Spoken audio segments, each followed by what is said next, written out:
Bonjour à toutes et à tous, c'est Philippe Guillouard de Trek Eco Survie Aventure. Aujourd'hui, je vais vous emmener avec moi pour reconnaître et pour apprécier une nouvelle plante de survie, une plante sauvage évidemment, celle qu'on appelle le kénopode blanc.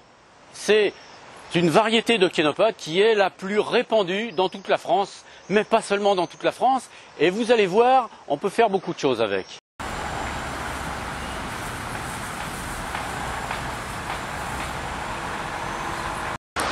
Nous voici au milieu de nombreux kénopodes. C'est une plante, peut-être pour certains, que vous avez déjà vue sans savoir qu'il s'agissait d'une plante qu'on pouvait consommer. Cette plante est considérée, à tort certainement, mais en tout cas c'est comme ça, est considérée comme une mauvaise herbe. Et c'est une mauvaise herbe d'autant plus importante qu'elle se reproduit en grande quantité, formant de grands tapis. Les agriculteurs ont tendance à vouloir la supprimer car elle produit à partir du mois de septembre, elle produit des graines en quantité absolument affolante puisque on a compté qu'il y avait à peu près 100 000 petites graines sur un pied de kénopode. C'est vous dire donc sa capacité de reproduction. Pour nous par contre qui cherchons à consommer quelque chose lorsqu'on est en trek ou alors à manger quelque chose de beaucoup plus naturel que ce qui est cultivé, c'est une aubaine. Cette plante possède un intérêt absolument évident. Pourquoi? Eh bien déjà parce que c'est une plante qu'on peut voir et donc ramasser à partir du mois de juin jusque vers le mois d'octobre. C'est une plante qui pousse, qui commence à démarrer sa croissance au mois d'avril et qui vraiment se laisse voir à partir du mois fin mai, début juin. C'est une plante de survie que j'appelle une plante de survie d'été. Et si vous avez vu par exemple la vidéo que j'ai faite sur la blette sauvage, eh bien la blette sauvage démarre au mois d'octobre et va jusqu'au mois d'avril. Après le mois d'avril, on a le kénopode qui lui démarre à peu près au mois de mai et qu'on trouve jusqu'au mois d'octobre. Donc sur ces deux plantes, on a à peu près une boucle fermée de 12 mois de l'année pendant lesquels on peut toujours trouver ces plantes. Alors ces plantes sont intéressantes, pourquoi? Parce qu'elles sont consommables. Qu'est-ce qui est consommable dans cette plante? Les feuilles surtout, les feuilles et les jeunes tiges. Comme vous voyez, ce sont des plantes en plus de ça qui sont relativement importantes. Regardez celle-ci, je fais 1,71 m, elle fait 1,65 m. Il y a des pieds qui montent encore un peu plus haut et à partir du mois prochain, à partir du mois de juillet, puisque là nous sommes au début de l'été, à partir du mois de juillet, c'est une plante qui va commencer à faire ses fleurs et à former des graines. Les fleurs vont pousser un petit peu en bout de tige et vont former des espèces de grappes. Hein, vous les verrez, ce sont des grappes qui sont un petit peu jaune-vert, qui vont se mettre à jaunir ensuite avec le temps pour former des toutes petites graines qui sont comme des petites billes. Nous allons regarder ensemble d'un tout petit peu plus près cette plante pour pouvoir la reconnaître, puisque notre objectif maintenant est de pouvoir la reconnaître pour la manger. Venez voir.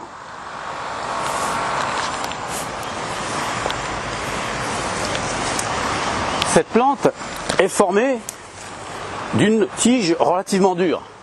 Cette tige est striée sur toute sa longueur et vers la fin de l'été, cette tige va commencer, comme pour les blettes d'ailleurs, à former des petites lignes rougeâtres. On voit d'ailleurs l'aspect rougeâtre qui commence à s'installer à l'aisselle des plantes ici. Les feuilles de cette plante sont particulières parce qu'elles sont vertes, comme vous le voyez sur le dessus, et elles ont tendance à avoir un aspect cotonneux blanc sur le dessous et de manière générale. cet aspect cotonneux est donné par une substance qui s'en va lorsqu'on la cuit, évidemment. Certains vont me demander, je le sais d'avance, si on peut manger les feuilles crues. On peut toujours manger les feuilles crues du kénopode, mais c'est pas terrible. Donc tant qu'à faire, il vaut mieux les manger cuites. D'autre part, c'est une plante qui possède des substances qui ne sont pas très agréables au niveau du goût, donc ces substances disparaissent à la cuisson. Si vous voulez bien voir la forme des feuilles, elle est assez particulière, et c'est la forme des feuilles qui a en fait donné le nom de cette plante. Kénopode en latin veut dire pied-doigt. Donc ça ressemble à une patte doigt, ni plus ni moins. Vous voyez, c'est une forme légèrement en losange avec une forme de dentition sur les bords qui s'allonge. Donc la feuille est plus allongée qu'elle n'est large. Par contre, les feuilles du bas sont en général toujours plus larges et plus grandes que les feuilles du haut de la plante. Voici un exemplaire de cette feuille. Vous voyez ? Et sont ces feuilles, surtout, que l'on consomme cuit évidemment. C'est une plante qui, sur le plan nutritionnel, est très intéressante parce qu'elle est vraiment très riche en vitamines et en minéraux. Je vous ai dit qu'on ramassait surtout les feuilles pour pouvoir les manger cuites. On peut ramasser aussi le bout des tiges. D'ailleurs, si vous faites vos emplettes auprès de ces plantes, évitez de couper les tiges en entière car ça empêchera la plante de se reproduire. Par contre, vu qu'elle a beaucoup de ramifications, vous pouvez tout simplement couper le haut de certaines branches pour pouvoir en faire votre repas.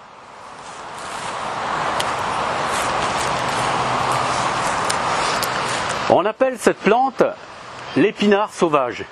Et c'est à juste titre car quand vous y goûterez, vous verrez, cette plante a un véritable goût d'épinard. Pour ma part, je trouve même que ce goût est plus riche que celui de l'épinard. Mais je vous laisse seul juge. Pour ceux qui ont vu des vidéos que j'ai faites auparavant, tenez, regardez ici, vous avez 3 pieds de topinambour. Ils sont petits ici, un peu plus loin, il y en a des beaucoup plus grands, mais ça vous permet de voir que parmi les plantes sauvages, on trouve encore d'autres plantes sauvages. Ici, je suis proche d'un cours d'eau. Le kénopode blanc est la variété de kénopode la plus répandue en France. En France, mais pas seulement, puisqu'elle est répandue dans toute l'Europe et le nord de l'Afrique. Cette plante se reconnaît à cette petite poudre blanche qui se dépose sur les feuilles lorsqu'on regarde la plante par le dessus. Cette poudre disparaît au lavage et à la cuisson. On reconnaît aussi cette plante à la forme de ses feuilles qui sont vraiment caractéristiques. Elles ont une forme en losange, dentelée sur les bords. Les feuilles du haut de la plante étant un peu plus allongées que celles du bas, mais gardant la même forme générale. Son nom lui vient justement de la forme de ses feuilles, qui ressemblent à des pattes d'oie. Mais on l'appelle plus fréquemment épinard sauvage. Les kénopodes aiment les terrains fraîchement retournés, les éboulis, les décombres, les bords de maison. Sa croissance démarre au mois d'avril, mais on commence à le voir qu'à partir du mois de mai. Et cela jusqu'au mois d'octobre. Cette plante sauvage est consommée comme légume depuis des siècles. La plante est portée par une tige rigide, légèrement striée, qui se ramifie en vieillissant. Elle commence à se colorer de rouge à partir du mois de juillet, un peu avant la floraison. Cette plante, qui aime le soleil et la mi-ombre, produit de très nombreuses petites fleurs qui se transforment ensuite en graines. Ces graines innombrables iront disséminer tous les terrains environnants.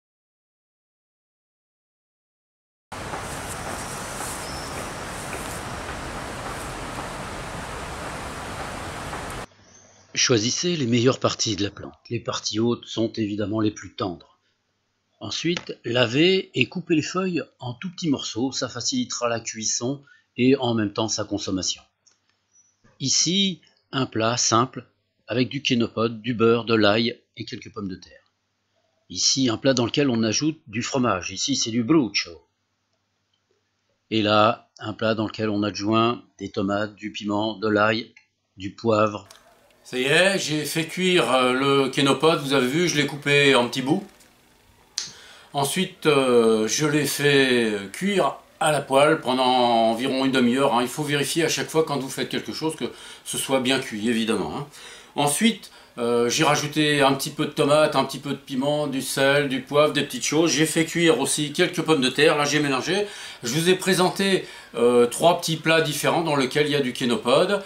C'est une manière de vous montrer qu'on peut faire des choses simples et relativement faciles avec variété. Je vais y goûter pour que tous ceux qui ne connaissent pas puissent savoir ce qu'il en est. Ceux qui en ont mangé savent que c'est vraiment très très bon. Je dois avouer une chose, j'aime bien les épinards, mais je préfère le kénopode et de très loin. Les épinards, quand on les fait cuire, ont une texture qui devient très très très fondante. Le kénopode a la propriété d'avoir le même goût que les épinards, mais par contre il est moins fondant, c'est-à-dire que lorsque vous le mangez, vous avez cette sensation de croquer quelque chose un petit peu qui est, je trouve en tout cas, à vous de voir ce qu'il en est, je trouve qu'il est plus agréable par contre.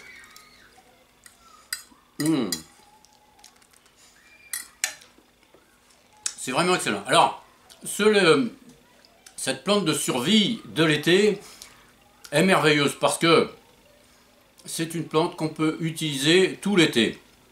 Les seules personnes qui pourront peut-être avoir des contre-indications sont les personnes qui ont des calculs rénaux parce que c'est une plante qui contient un petit peu d'acide oxalique, donc ça peut produire chez certaines personnes des calculs. Donc ces personnes-là auront à faire attention en tout cas. Eh bien écoutez, en tout cas, j'espère que cette vidéo vous aura intéressé, qu'elle vous aura permis de connaître pour certains une plante sauvage de survie supplémentaire, pour d'autres de se rappeler que c'est une plante qu'on peut consommer parce que l'été c'est vraiment une plante qu'on peut utiliser tout le temps jusque vers le mois, jusque vers la fin de l'été plutôt, puisque ça dépend des régions évidemment. Voilà. J'espère que cette vidéo vous aura intéressé et qu'elle vous aura donné envie d'aller un tout petit peu plus vers la nature et éventuellement peut-être de consommer ces plantes qui sont, je peux le dire, excellentes. Allez, au revoir à toutes et à tous et à bientôt dans une prochaine vidéo.